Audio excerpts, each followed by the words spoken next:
আসসালামু আলাইকুম গাইস, কি অবস্থা আপনাদের? আশা করি আলহামদুলিল্লাহ অনেক বেশি ভালো আছেন। তো আলহামদুলিল্লাহ আমি অনেক বেশি ভালো আছি। তো আমি 3টার দিক রুমে ঘুমাইছিলাম। আমি যখন ঘুমাই তখন বাড়ি ভর্তি মানুষ ছিল। আর ঘুম থেকে উঠে দেখি 5:30 বাজছে। তো গেটে দেখতেছি তালা মারা, রুমে তালা মারা, চারদিকে মানে সব কিছু লাগাই রাখছে আমাকে, মানে রুমের ভিতরে রাইখা। আমি তো মানে ঘুমাইছিলাম, কিছু বুঝতে পারি নাই। তো এখন ঘুম থেকে উঠে দেখতেছি বাড়িতে কেউ নেই। সব কিছুতে মানে তালামারা দেখতেছি, যাই হোক শুধু আমার রুমটা বাদে।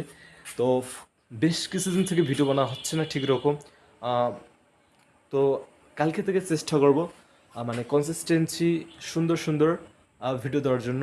সবাই আমাকে সাপোর্ট করবেন এবং যারা এই ভিডিওটা দেখতেছেন অবশ্যই চ্যানেলটি সাবস্ক্রাইব করে রাখবেন।